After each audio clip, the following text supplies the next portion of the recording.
राम राम जी। आज हम इस बात पे डिस्कस करेंगे कि मूर्ति पूजा सही है या गलत। अब सनातन धर्म में दो तरह की संप्रदाय होती हैं। एक वो जो निर्गुण ब्रह्म को मानता है, ब्रह्म जो है परमात्मा, उसको एक ज्योत स्वरूप की दृष्टि से देखता है, या ये समझता है कि परमात्मा जो है निराकार है, उसका कोई भी आकार नहीं है, तो निराकार से ही साकार की सृष्टि हुई है। ये भी बात बिल्कुल सही है।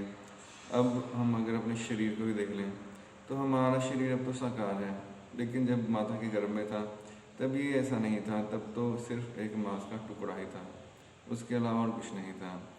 तो बाद में जब पैदा हुआ तब इसकी शक्ल सूरत और थी, थोड़ा बड़ा हुआ 5-7 साल का तब कुछ और बनी, और युवक हुआ तो और, बूढ़ा हुआ तो और। तो इससे ये साबित होता है कि ये जो साकार स्वरूप है एक निराकार से ही बना है। जैसे गुरबानी में भी आता है, माँ की रक्त पिता बिंदारा, माँ की रक्त और पिता के बिंद से ये शरीर की उत्पत्ति होती है। तो इसी से संतों ने कहा कि ये जो साकार संसार दिखाई दे रहा है, ग्रह नक्षत्र तारे हैं, पृथ्वी है, ये भी उस अलौकिक परमात्मा से ही आए हैं जो निराकार है।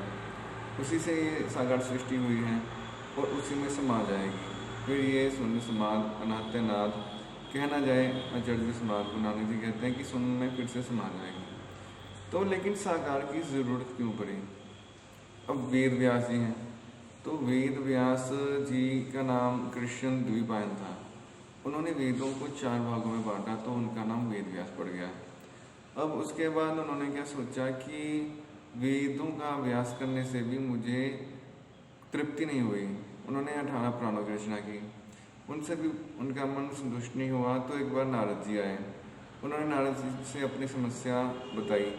नारद जी ने कहा कि देखिए, आप श्रीमद् भागवत की रचना कीजिए। तो श्रीमद् भागवत की रचना वेद व्यास जी ने की।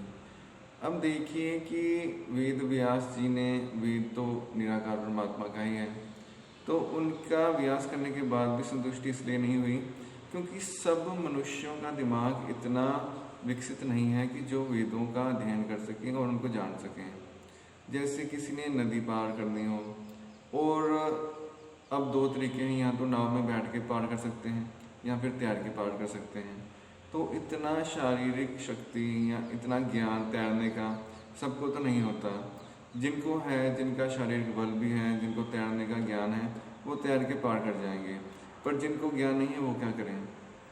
वो नाव में बैठ के पार कर जाएंगे। किनारे पे आके एक बात का ध्यान रखना चाहिए कि नाव को भी छोड़ना पड़ता है। तो जो निराकार को परमात्मा परब्रह्म मानते हैं वो बिल्कुल सही मानते हैं, लेकिन जो मूर्ति पूजा करते हैं वो भी अपने, जहाँ एक स्वामी अखंडानंद जी कहते थे कि जिस गड्ढे में जो व्यक्ति पड़ा हुआ है वहीं से बाहर निकलने की कोशिश करता है। अब किसी का गड्ढा छोटा था, उसने बाहर निकलने की कोशिश की, निराकार की भक्ति की और निकल गया। लेकिन अगर कोई इतना संसार में लगा हुआ है, अब भाई है, बहन है, माता है, पिता है, बीवी है, संसार के सभी जीव साकार ही हैं, तो साकार से निकलने के लिए साकार का सहारा लेना कोई गलत बात नहीं है। तो मूर्ति पूजा का सहारा लेते हैं। देखिए, भाव ही मूर्ति को भगवान बनाता है।